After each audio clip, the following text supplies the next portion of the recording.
오늘 말씀을 통해서 우리 서로 은혜 받기를 원합니다. 여러분 오늘도 하나님의 은혜로 충만하십니까? 네, 찬양을 들으니까 더 마음이 뜨거워지죠. 얼마 전에 트로트 가수 김호중 씨가 음주운전하고 뺑소니를 쳐서 문제가 됐죠. 근데 더 문제가 된 거는 그 일 이후에 비슷한 사건들이 일어나면 사람들이 무조건 도망을 가게 되었습니다. 그래서 이거 안 되겠다. 국회의원들이 몇 명이 김호중 법을 발의하겠다고 했어요.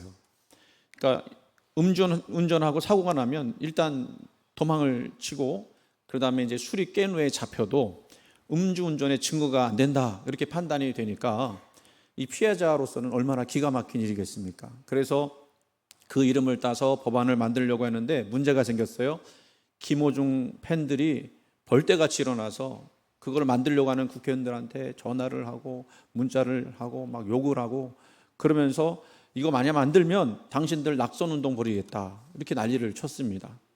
왜 그러냐면 우리가 사랑하는 김호중의 이름을 왜 이런 나쁜 법의 이름에 붙이느냐, 그렇게 이제 법안을 못하게 만드는 거죠.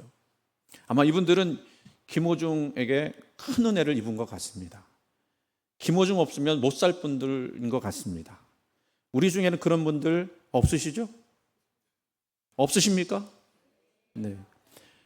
또 이런 이야기도 들었어요. 우리 지난주에 우리 스승님 이상직 교수님 만나서 우리 목사님하고 같이 이제 저녁 식사도 하고 했는데 그 얘기 중에 어느 목사님이 실제로 있었던 얘기인가 봐요. 김호중을 설교 시간에 비판을 했다가 예배 끝나고 나서 일부 성도들에게 곤욕을 치렀다고 합니다. 진짜일까 싶어요. 이런 일이 진짜로 있을까? 그냥 지어낸 말이었으면 좋겠다. 아마 김호중 팬들은 그 김호중이가 부르는 트로트 삘이라고 그러죠. 삘에 정말 도취되었나 봅니다. 그러니까 이렇게 반응이 나오는 건 아닐까요? 여러분, 그렇게 보면 사람들은 뭔가에게 충만해지기를 원하는 것 같습니다. 뭔가 내 안에 나를 기쁘게 하는 것을 채워넣기를 바라는 거예요. 그럴 것입니다. 그런 것이 없다면 어떻게, 그리고 무슨 낙으로 살아가겠습니까? 그런 의미에서 여러분은 무엇으로 여러분 안을 채우며 사십니까? 우리 예수 믿는 사람들은요, 성령 충만해야 합니다.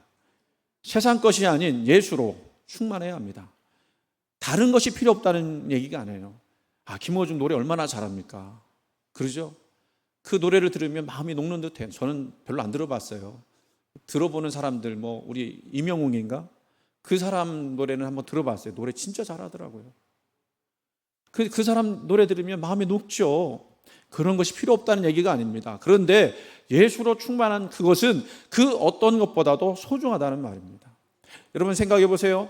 다른 것으로 채울 수 없는 생명을 우리 예수님이 주실 줄 믿습니다. 예수님은 그야말로 죄와 사망에서 우리를 건져내신 분입니다. 그분이 우리 안에 계실 때 우리는 충만하게 된다는 얘기예요. 오늘 그 성가대 찬양 고백은 사도 바울 로마서 말씀인데 오늘도 사도 바울 이야기를 합니다. 사도행전 16장 몇 가지 바울 행적의 기록이 나와 있는데 그 내용들을 따로따로 하나씩 봐도 참 은혜로운 이야기예요. 오늘 본문은 바울과 실라가 빌립보 감옥에 갇히게 된 일입니다. 그런데 이 내용들을 살펴보기 전에 그 앞에 있는 내용들을 좀 봐야 오늘 말씀이 더 깊이 느껴질 수 있습니다.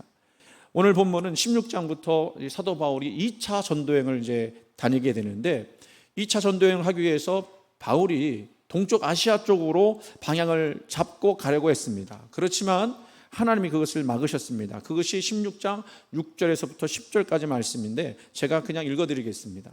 성령이 아시아에서 말씀을 전하지 못하게 하시거늘 그들이 부르기아와 갈라디아 땅으로 다녀가 무시아 앞에 이르러 비두니아로 가고자 했으되 예수의 영이 허락하지 아니하시는지라. 무시아를 지나 드로아로 내려갔는데 밤에 환상이 바울에게 보이니 마게도냐 사람 하나가 서서 그에게 청하여 이르되 마게도냐로 건너와서 우리를 도우라 하거늘 바울이 그 환상을 보았을 때 우리가 곧 마게도냐로 떠나기를 힘쓰니 이는 하나님이 저 사람들에게 복음을 전하라고 우리를 부르신 줄로 인정함이로라. 아멘. 그러니까 예수의 영이, 그러니까 성령이 바울이 가고자 하는 그 방향을 가지 못하도록 막으셨다고 합니다. 어떻게 막으셨는지는 모르겠어요. 성경에 그렇게 막으셨다라고 이야기하니까 그 막으신 것이 느껴졌나 봐요. 그런데 그 막으심을 확실하게 알 수 있었던 계기가 있었는데, 그게 뭐냐면 밤중에 환상을 보게 된 거예요. 마게도냐 사람이, 아마도 마게도니아 사람의 특징적인 옷차림이 있었을 것 같아요. 그 옷차림을 입은 사람이었으니까 저 사람 마게도냐 사람인데 생각을 하게 됐겠죠. 근데 그 사람이 바울을 향해서 도움을 구합니다. 마게도냐로 건너와서 우리를 도우라, 간청하는 환상입니다. 이것을 느낀 바울이 뭐라고 생각했느냐면, 우리가 마게도냐로 가서 복음을 전하라고 하나님이 우리를 부르셨나 보다 라고 생각하게 돼요. 자, 하나님이 방향 틀게 하신 것은 확실합니다. 그렇죠? 그런데 생각해 보세요. 바울로서는 얼마나 당황스러운 그 사건이겠습니까? 바울이 전도 여행을 하기 위해서 그 길을 간다고 했을 때 그냥 갔겠습니까? 사도 바울이 준비를 얼마나 열심히 했겠어요. 바울이 쓴 서신서들을 보면 바울의 성격이 드러나죠. 굉장히 조직적이고 계획적인 사람인 것을 우리가 알 수 있습니다. 그런 그가 전도 여행을 간다? 그런데 계획도 안 하고 가겠습니까? 어디로 가서 어디에 쉬고 어디에서 전도를 하다가 또 언제쯤이면 또 다른 곳으로 건너가야 되겠다 생각을 했을 겁니다. 물론 그 계획에 성령님의 인도하심을 구했겠죠. 어쨌든 그가 계획하고 앞으로 가야 할 길을 계획하지 않았겠느냐는 겁니다. 그런데 갔어요. 한참 가고 있는 중입니다. 근데 그동안은 말씀하지 않으시다 전도여행 하려고 발을 막 떼서 막 가는 중에 방향을 틀라는 거예요. 갑자기. 여러분들이 뭔가를 열심히 하고 있는데 하나님이 그거 원하시지 않는 것입니다, 방향 트세요 라고 한다면 그럼 어떻게 하시겠습니까? 아무리 내 계획이 잘 되었고 훌륭하다 해도 하나님 말씀이라고 한다면 순종하실 수 있기를 간절히 소원합니다. 그것이 하나님의 뜻을 이루는 거예요. 그래서 바울은요, 성령의 사람이었기 때문에 그 명령에 순종합니다. 그래서 가던 방향에서 틀어서 들어와 사모들에게 네아폴리를 지나서 이제 그 마게도냐 첫 성인 빌립보 성에 들어갑니다. 거기서요, 하나님 인도하셨기 때문인지 모르지만 감사하게도 첫 회심자를 만납니다. 바로 아주 그 유명한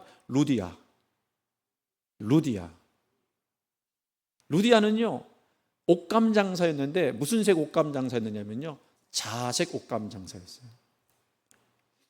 자색은요 그 고급 옷이에요. 그래서 아무나 입는 옷이 아니라 왕이나 또 그 수준에 준하는 사람들만 입는 그런 옷이었습니다.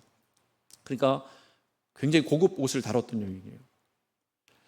거기서 그 루디아를 만났을 때 이 방향을 이렇게 틀었던 것이 과연 하나님께서 하게 하신 일이구나 라고 생각을 하게 되는 것이 14절 말씀 뭐라고 말씀하시냐면, 주께서 그 마음을 열어 바울의 말을 따르게 하신지라.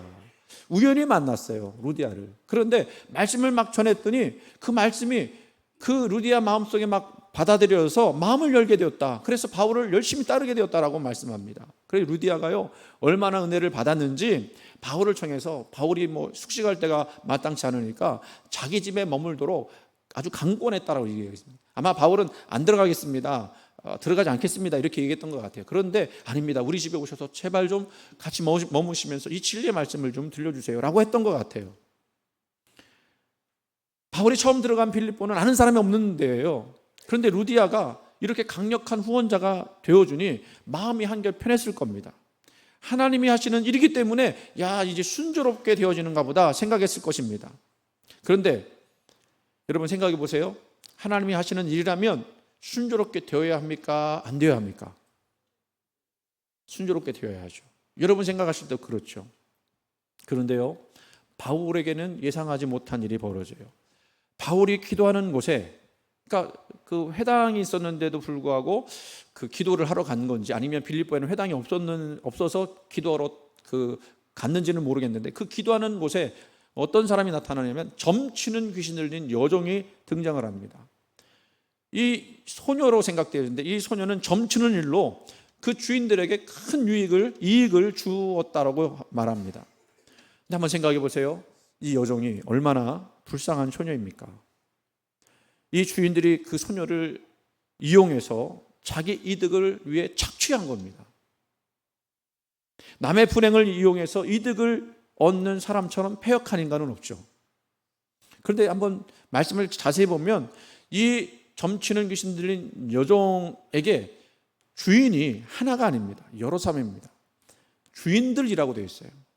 그러니까 보세요. 이 소녀를, 이 정말 불쌍한 이 소녀를 자기들의 공동 소유로 삼고 착취한 거예요. 여러 사람이. 이런 착취가 아무렇지도 않게 여겨지는 악함이 그들에게 있었습니다. 이 소녀는요, 귀신에 사로잡혀 있었지만 이 주인들은 더 악한 영에 사로잡혀 있었다라고 보여져요. 여기서 사건이 발생합니다. 이 귀신 들린 이 소녀가 바울과 실라를 보고 놀래요. 그리고 따라가면서 소리를 집니다. 이 사람들은 지극히 높은 하나님의 종으로서 구원의 길을 너희에게 전하는 자라. 그런데요, 이 말만 들으면 얼마나 감사하겠습니까? 말만 들으면 바울과 실라가 존귀한 하나님의 사람이라고 하는 것이 드러나는 거예요. 이 소녀는 그것을 귀신같이 알아냈어요. 그리고 그것을 막 이야기한 겁니다. 그냥 이 소녀가 하는 대로 말만 하게 해도 전도가 그냥 될 것 같아요. 근데 이런 말을요, 하루 이틀 한 게 아니라 계속 쫓아다니면서 하는 거예요. 며칠을 그렇게 한 겁니다. 바울이 좋은 말도 계속 들으면 기분 나쁘잖아요. 여러분, 그 잠언에 그런 말이 나와요. 새벽에 큰 소리로 축복하면 그게 오히려 저주처럼 들린다 그러거든요. 그렇게 자꾸 이야기하니까 심히 바울이 괴로워했다 그럽니다. 아마도 자기 사역에 방해가 되었기도 하지만 제가 생각할 때는 바울을 자꾸 높여주는 것 같으니까, 하나님보다 자꾸 높이는 것 같으니까 그것이 괴로웠던 것 같아요. 그래서 바울이 원하지 않았지만 돌이켜서 그 귀신에게 말합니다. 예수 그리스도의 이름으로 내게 명하노니, 내가 내게 명하노니 그에게서 나오라 할 때에 놀라운 일이 벌어집니다. 귀신이 즉시 나왔습니다. 소녀가 악한 귀신에 사로잡혀 있다가 이제 영적인 자유, 육체의 자유를 얻게 되었습니다. 할렐루야, 할렐루야 해야 합니다. 하나님을 찬양해야 합니다. 그 악한 귀신이 나간 그 소녀, 정말 그 소녀가 구원받게 되었으니 하나님을 찬양해야 합니다. 정말로 그 소녀는 예수의 이름으로 죄와 사망의 법에서 건짐을 받았습니다. 그런데요, 이 일을 싫어하는 사람들이 있었죠. 누굴까요? 그 소녀로 이득을 취하던 주인들이었습니다. 이 주인들이 바울 일행을 교묘하게 고소합니다. 자기들이 이 소녀를 착취했다는 얘기는 하나도 하지 않고 바울과 실라가 이 지방에서 하지 않는 말을 하고 어지 사회를 질서를 어지럽힌다 이런 말로 고소를 했어요. 그래서 이 고소로 인해 사람들이 바울과 실라의 옷을 벗기고 매로 치게 하고 그것도 많이 치게 했습니다. 그냥 보통 친 게 아니에요. 막 피가 막 터지고 살갗이 터질 정도로 그렇게 쳤던 것 같아요. 그리고요, 바울과 실라를 깊은 옥에 가두게 합니다. 바울이 이 일들을 예상했을까요, 여러분? 아마도 예상하지 못할 수 있을 것입니다. 아까 말씀드렸던 것처럼 루디아를 만났을 때 바울 생각하기는 하나님이 내가 하는 지금 이 선교에 순풍을 달아주시나 보다. 이런 여인을 만나게 해서 힘들지 않도록 그렇게 복음을 전할 수 있도록 하셨나 보다 생각했을 것입니다. 그런데 지금 어떻게 된 거예요? 옷 다 찢기고 매 맞고 깊은 감옥에 갇혔습니다. 자, 이제부터 여러분들이 바울과 실라의 마음속에 들어가 본 것처럼 그 마음을 헤아리며 말씀 들으시면 좋을 것 같아요. 감옥에 갇힌 바울과 실라의 마음 어떠했겠습니까? 어땠을까요? 여러분이 만약 그 상황이라면 어떻게 했을까요? 바울이 한 일이 무엇입니까? 그 죽어가는 그 점치는 귀신 들린 소녀를 구해낸 거예요. 누가 봐도 칭찬 들어야 할 일입니다. 그 착취와 부당대우로부터 건져내었습니다. 한 생명, 한 영혼 구해냈습니다. 그래도 칭찬 들어도 부족하죠. 그런데 그 결과가 뭐였습니까? 매맞고 깊은 옥에 갇히는 거였어요. 만약에 우리 같으면 주먹을 쥐고 바닥을 치면서 하나님 나에게 어떻게 이룰 수 있습니까? 내가 지금 누구를 위해서 지금 이렇게 헌신하고 봉사하는데 억울해하지 않겠어요? 여러분 그런 경우 있었죠? 여러분이 좋은 일 한다고 했는데 좋은 소리 한번 못 듣고 비난과 또 욕을 들어먹은 적 있으십니까? 간혹가다 그런 일이 있어요. 그러면 그 마음속에 억울한 마음 때문에 주먹을 치면서 하나님 어떻게 나한테 이런 대우를 받게 하십니까? 그렇게 하지 않겠습니까? 하나님이 루디아 만나게 하신 거, 강제로 이렇게 하게 하셔서 루디아 만나게 하신 거 감사한 일입니다. 그러면 계속 감사할 수 있도록 인도해 주셔야죠. 하나님이 인도하신 길이라면 좋은 일만 있어야 되는 것 아니겠습니까? 라고 이야기했을 것입니다. 근데 그렇게 되지 않았어요. 매 맞아 상처 났는데요, 그 상처가 다 아물지도 않은데 깊은 감옥, 그 깊은 감옥은 축축하고 벌레 나오고 뭐 우리가 영화에서 보듯이 쥐가 막 돌아다니는 그런 감옥에 갇혔어야 했습니다. 그것도 그냥 자유롭게 있는 게 아니고요, 착고에 매였어요. 착고에 매인다는 것은 벽에다가 그 고리를 박아놓고 그리고 손과 발에 그 쇠사슬을 묶어놓은 거예요. 그러니까 사도 바울은 벽에 묶여 있는 거예요. 꼼짝도 못하게 된 겁니다. 뭐 편히 앉았을 수 있었겠어요? 또 누울 수나 있었겠습니까? 자유를 잃었습니다. 육체의 고통이 엄습합니다. 다시 한번 여쭤볼게요. 여러분 같으면 이제 어떻게 하시겠습니까? 그런데 바울과 실라가 그 다음 한 일 무엇이었다고 하느냐면 25절 말씀 같이 읽습니다. 한밤중에 바울과 실라가 기도하고 하나님을 찬송하며 죄수들이 듣더라. 아멘. 한밤중인데요, 한밤중은 빛도 없는 때 아닙니까? 뭐 감옥에 무슨 초라도 갖다 놨겠어요? 한밤중에 어두운 때죠. 상징적으로 이 바울과 실라가 가장 어두운 그런 시간을 지내고 있다는 것을 보여주고 있는 것 같아요. 그런데 거기서 바울과 실라가요 기도하고 찬송했다고 그랬습니다. 어떻게 이럴 수 있죠?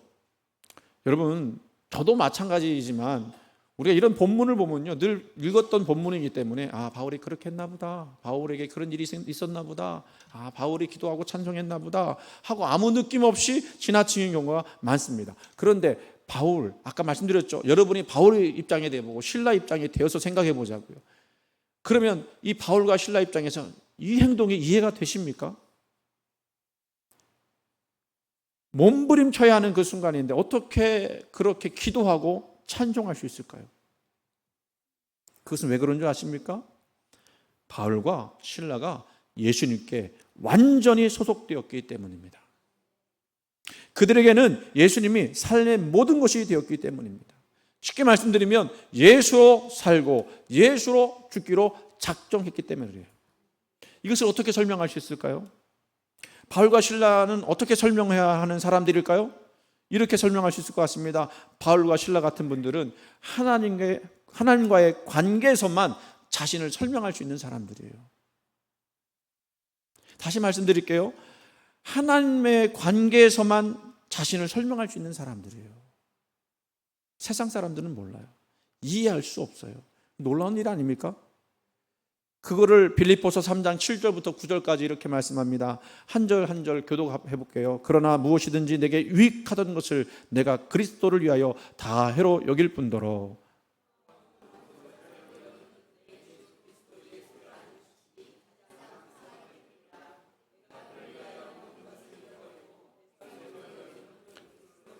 같이 있습니다. 그 안에 발견되려 함이니 내가 가진 의는 율법에서 난 것이 아니요 오직 그리스도를 믿음으로 말미암은 것이니 곧 믿음으로 하나님께로부터 난 의라. 아멘. 거기 말씀 보면요, 내가 그를 위하여 모든 것을 잃어버리고 배설물로 여김은 그리스도를 얻고, 그 다음에 중요한 것이 있습니다. 그 안에서 발견되려 함이니. 저는 이 말씀 들을 때마다 주님, 저도 이렇게 되기를 원합니다. 세상에서 부자로 발견되는 게 아니고요, 세상에서 명예가 높은 사람으로 발견되어지는 것이 아니라 비록 가난해도 무명이어도 예수 안에 발견되어지는 그 사람 되기를 간절히 소원합니다. 여러분, 여러분의 인생을, 지금까지 인생을 무엇이라고 설명할 수 있습니까? 여러분 무엇으로 정의할 수 있으십니까? 그토록 마음속에 원하고 바라던 그것이 무엇입니까? 그것이 여러분들의 영혼을 충만케 하는 것이었습니까? 아니면 결국 시간이 지나고 나면 헛된 것들 되는 것입니까?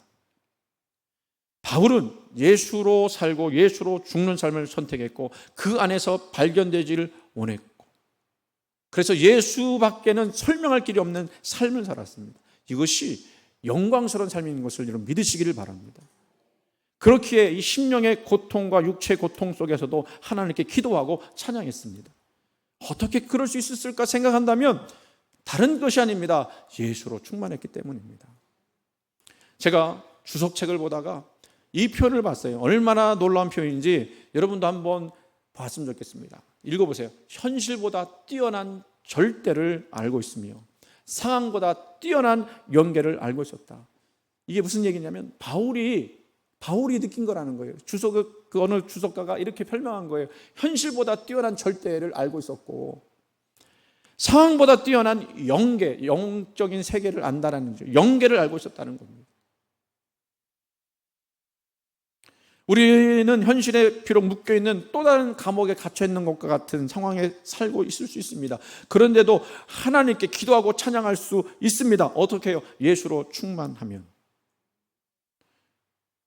그들이 부른 찬양은 어떤 찬양이었을까요? 오늘 제가 우리 성가대 찬양을 들으면서 이 찬양에 대한 이야기를 제가 할 수 있겠구나 그런 생각이 들었습니다. 그분들이 불렀던 찬양은 어떤 찬양인지 그 가사나 노래 곡조가 어떤지는 잘 모르겠어요. 아무래도 시편 구절이 아닐까 생각도 됩니다. 중요한 것은요, 그 어려운 중에 찬양했다는 거예요. 찬양이라는 건 뭔지 아십니까? 여러분이 부르는 찬양은 어떤 것인지 아십니까? 내가 하나님께 영적으로 헌신하겠다는 표시예요. 특별히 어려운 중에도 부르는 그 찬양은 우리가 얼마나 하나님께 헌신되었는지를 보여주는 표지가 될 것입니다. 그래서 이것은 고통을 당하서라도 남은 힘까지, 이 힘까지도 내 것이 아니라 하나님의 것임을 고백하는 마음으로 부르는 찬양이에요. 오늘 찬양을 부를 때 마지막에 아멘이었나요? 아멘으로 끝나는데 얼마나 고음으로 올라가는지 아슬아슬하더라고요. 그것도 익 하면은 또 그 좋은 찬양 익 하고서는 끝나면은 감동이 떨어질 거 아닙니까? 근데 그 마지막까지 다 몰아쳐서 아멘을 부르면서 얼마나 감동을 느꼈는지. 찬양이 그거예요, 여러분. 우리 성가대 아시기 바랍니다. 에바다 찬양 아시기 바랍니다. 내 남은 힘 그것까지도 우리 하나님의 것입니다라고 부르는 것이 되어야 해요. 아마도 이 바울과 실라의 찬양은요, 그냥 흐물흐물하면서 부르는 찬양이 아니라 정말로 생명을 담아서, 마음을 담아서 부르는 찬양이었을 겁니다. 그들은 이 찬양 속에 모든 것을 다 드렸어요. 이것이 얼마나 신비한 것인지 25절 말씀 보니까 이렇게 말씀합니다. 한밤중에 바울과 실라가 기도하고 하나님을 찬송하며 죄수들이 듣더라, 그렇게 얘기했습니다. 이 얘기를 가만히 생각해 보면요, 그런 깊은 그 감옥 속에서 찬양하는 사람을 본 적이 없는 거예요. 왜요? 그들은 다 원망하고 불평하고 있었을 테니까. 그러니까 바울과 실라가 찬양을 하는데 그 소리가 의아하게 들리는 거예요. 도대체 저 사람들은 누구지? 저 사람들이 이렇게 깊은 감옥에 갇힌 거 보니까 보통 죄 지닌 사람들은 아닌데, 근데 어떻게 이렇게 찬양하고 기도할 수 있지? 그렇게 찬양을 들으니까 이 사람들이 신기했던 거죠. 그러나 그것뿐이겠습니까? 그들의 찬양은 영으로 부르는 찬양이었기 때문에 김호중이 부르는 것보다도, 임영웅이 부르는 것보다도 1000배, 100배 은혜로운 것이었을 줄 믿습니다. 그것이 제주들에게는 특이하다고밖에 생각이 안 드는 거예요. 제가 설교에 이렇게 표현했습니다. 준비하면서 우리 에바다 찬양대가, 우리 성가대의 찬양이 그런 찬양이기를 원합니다. 우리 모두가 부르는 찬양이 그런 찬양이기를 원합니다. 노래 실력이 중요하죠. 그러나 그것이 중요한 것이 아닙니다. 저 밑에서부터 끌어오르는 영혼의 찬양, 우린 그런 찬양을 듣고 싶고 부르고 싶습니다. 또 기도는 어떤 기도였을까요? 무엇을 위해서 기도했겠습니까? 자, 상상해 보세요. 바울과 실라가 거기서 기도를 했어요. 무슨 기도했을까? 그 기도한 내용이 이 감옥에서 빨리 하나님 우리를 건져내 주시옵소서 라고 기도했을까요? 그런데 그 다음 일어난 상황을 보면 그 기도가 아닌 것 같아요. 그들이 기도하고 찬양했더니 뭐가 일어났어요? 지진이 일어났습니다. 옥토가 움직였습니다. 문이 모두 열렸습니다. 그리고 사람의 매인 것이 다 벗겨졌습니다. 이것은 무슨 뜻이겠죠? 무슨 뜻이에요? 문도 열리고 창고도 다 벗어졌으면 하나님 뭐 하라고 하신 거예요? 얼른 도망가라. 그 하나님 뜻 아니겠습니까? 그런데 바울과 실라가 도망갔어요? 안 도망갔어요. 만약에 자기들이 기도를 해서 하나님 여기서 빨리 벗어나게 해주세요라고 기도했다면 이건 하나님의 응답입니다라고 얼른 갔을 것 같아요. 근데 그 사람들이 안 갔어요. 근데 이 상황을 본 간수가 문도 열리고 창고도 다 벗겨진 거 보니까 죄수가 도망간 줄 알고 자결을 하려고 합니다. 그때는요, 로마 군인들이 죄수를 지키는데 자기 생명 걸고 지켰어요. 이 죄수가 도망가면 내가 죽는 거예요. 그러니까 자결을 하려고 합니다. 바울이 소리칩니다. 내 몸을 상하지 말라. 우리가 다 여기 있노라. 도망치지 않았다는 뜻이에요. 이거는요, 이 기도가 차원이 다른 기도였다는 것을 보여줍니다. 차원이 깊은 기도였다는 거예요. 그들은 감옥도 깊은 곳에 있었지만 그 감옥보다 더 깊은 기도를 드렸던 거예요.